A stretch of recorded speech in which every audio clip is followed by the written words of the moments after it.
What's going on, guys? It's your boy Scrub here, back again with another video. Hope you guys are having a great day. I know I am. Today I've got a subscriber story for y'all that was sent in to me about how this guy's teacher literally tried to fight him in the middle of class, which seemed pretty damn interesting in my opinion, so I figured I'd jot it down real quick, make it a story time for y'all. Realistically, it should be a good video, so be sure to press the like button before we get into it, and on that note, sit back, relax, and enjoy, and let's go. Stacking so much money, you would think that it's illegal. I'm getting quiet now. Lay low when you reach, so I'm piping down. Making out, stack the bread, cause you love the sound. Alright, ladies and gents, it's no secret that sometimes teachers can be in a little bit of a bad mood. Trust me, we've talked about plenty of times on this channel about teachers being the good guy and kids being the jerk, but occasionally the roles gotta get reversed, you know what I'm saying? It happens a lot rarer than you would think. Believe it or not, most of the time the teacher's not the jerk, bro. Usually when I get stories of people, like, sending them into my Instagram, which is @Scrubby, by the way, got a plug, saying that, like, their teacher was horrible, it opens up with, so I stole her iPhone, but then, and it's like, dude, come on. Yeah, come on, bro. This one, though, caught me off guard. So I guess this guy was taking a gym class, which really does suck. This is before schools went online, obviously. It'd be pretty hard for your teacher to try to fight you in the middle of in Zoom class. Hey, yo, Timmy, I just doxed you, bro. I'm gonna come pull up to your IP address. Meet me there. No stream sniping. Like, you guys get the idea. Regardless, he was taking this gym class, and the teacher was one of the ones that just couldn't get over the fact that they weren't in high school anymore, you know? They always wanted to be playing the sports with the kids, and there's nothing wrong with that, but they would get, like, way too invested in the sports with the kids. Like, they were the teacher, and if somebody would score on them in basketball, they would, like, intentionally foul them really hard on the next possession. As the grown man playing basketball with the 14-year-olds, that's just kind of the thing that's a little bit too far. And I guess at this point in the year, the unit that they were playing was football, and the guy who sent in this story says that he doesn't really play sports and whatnot, but he's a bigger guy. The only sport he does at his school is wrestling. And for whatever reason, I don't know if there was some beef between this PE coach and the wrestling coach, but he really had it out for the wrestling kids. So when it came time to play football, he like made all the wrestling kids be on one team and he played against them with all the super athletic football player kids in the aspirations of just dunking on them. And obviously the football players were better at football, so they were winning and whatnot, but the coach was kind of being super aggressive, and a couple of the kids on like the wrestler team started to get a little annoyed of it. And what I really don't understand about this coach's plan, bro, is like, if you're gonna pick any group of kids to pick on constantly, I feel like the group of kids that is known for being in physical altercations really isn't the best group. If you really wanted to pick a sports team to make fun of and clown on, why didn't you pick like the tennis team or the golf squad or like the bowling team, bro? You really picked the biggest guys that have experience in fighting. That just seems like counterproductive to me, but at least you picked on somebody your own size.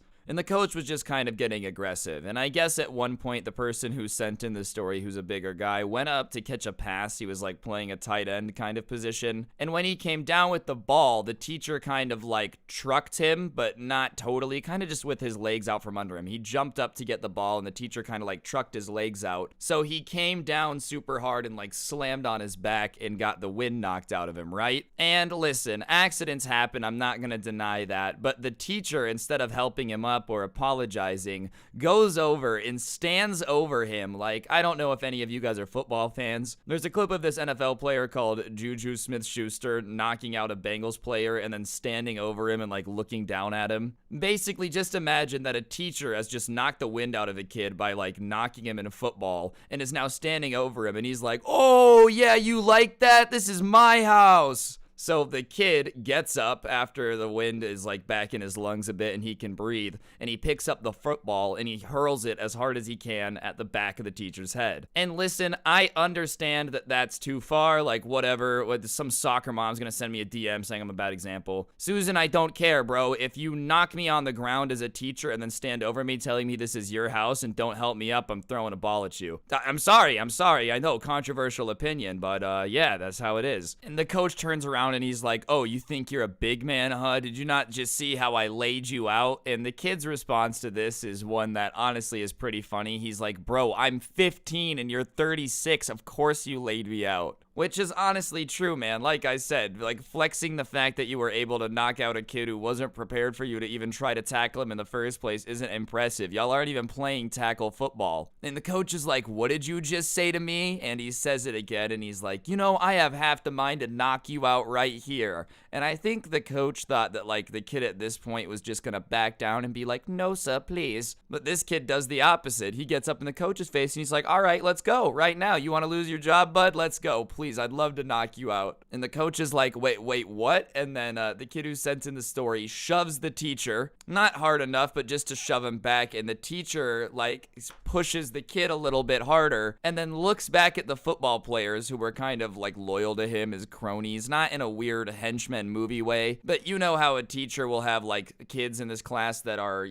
tighter with him than everybody else. That was him with these kids. He starts telling them to hold him back before he does something he regrets, bro. Hold him back, hold him back. So he has these guys start holding him back, but for like the 1 second before the guys get to him, he's just looking at the kid doing nothing. And as soon as the football players get between like the coach and this kid, all of a sudden he's like, oh, I should hit you right now. Like now he's getting all pissed, bro, when there's people holding him back. And listen, obviously I understand that, he probably didn't want to hit the kid, but at the same time, bro, how are you gonna start talking trash once you're being held back, dog? He stood up to you and you just didn't want to send it. I get it, but that's why you shouldn't be threatening to beat people up. You want to know why I would never have one of these instances that I was a teacher? Because I wouldn't be running around challenging my students to combat and knocking them out and smiling about it. Like, if you wouldn't have just been playing tackle football with your students, none of this would have occurred, bro. I don't know what it is about some of the coaches like this. I didn't have all my PE coaches like this, but I did have a couple in school that were like this guy, just taking things way too seriously. And it's like, bro, I understand that your life is the PE mile, all right? But for normal people, it's just not about that struggle. So please, just relax a little bit and maybe don't try to, like, fight students in your PE class. All right, guys, I have to interrupt the video for a second because I got to give away some money. Yeah, that's right. You heard me correctly. On screen now is a PlayStation gift card. I give one of these away every single video here on this channel as a way to just say thank you to everyone subscribed with notifications on. So, yeah, if you haven't already, consider pressing that button, turning on notifications so you never miss another upload. I really do appreciate it. And to everyone who is subscribed with notifications on, a big thank you. You guys help out the channel a bunch, and I really do appreciate it. And on that note, I'll shut up and get back to the story time. Thanks. So after that, the coach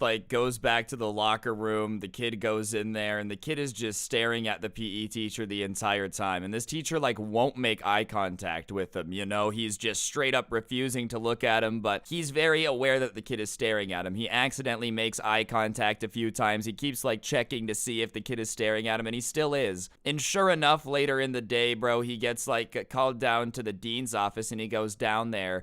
And he says that a random faculty member that won't be named said that they felt unsafe in the presence of you or something. So we're moving a couple of your classes, but we did it in a way that you won't be able to tell what class was what. And then they gave him his schedule, and the school was so lazy that they had only changed his PE class, bro. So this guy had called out this dude, asked him to fight him. When the kid said, okay, he then went, oh, nope, never mind, hold me back. And then went to the deans and had him switched out of his class, bro. And listen, I'm obviously not saying violence is the answer. But if you go around threatening to fight people and then complain when people try to fight you, I don't know what you're expecting people to do, bro. You want to know why I'm never haha, this guy's cringy, I challenge him to a boxing match. I'm not trying to box. My face is fragile, bro. No, thank you. Have you seen my cheekbones? Jokes aside, guys, you guys get what I'm saying, bro. It's obviously not a good idea to be fighting people, but you do have to take that into consideration before you consider fighting people and also knocking them on the ground and making the wind blocked out of them. Regardless, guys, I think that's gonna do it for the video. Hopefully you enjoyed. If you did, I would really appreciate you just taking a quick second to press the like button, okay? Ready? 1. All right, you guys should have clicked it by now. If not, you're falling behind. You should still press it, though. And comment something down below. It really does help out the video. If you don't know what to comment, just go ahead and comment Cyrus is worse than Scrubby, just because it's a fact, and I think it's fantastic. If you're new, subscribe and turn on notifications. If y'all want more content similar to this, I do have a podcast called called The Scuffed Cast. I'll put a link down below in the description to the most recent episode, along with a link to the intro song if y'all vibed with that. The Spotify link's always down below. Down in the description, you will also find the link to my merch store, which has some pretty swag options in my socials. Instagram is just @Scrubby, Twitter @Scrubby_69, because you know we keep it fresh and classy. And yeah, on that note, guys, that's pretty sure that's everything I gotta plug. Don't get anyone pregnant. If you do, make sure they're hot, and hopefully I will see you guys all next time with another video. I'm very proud of each and every one of you for managing to go to the bathroom outside of your pants today. I'll see you guys next time. I'm out. Peace.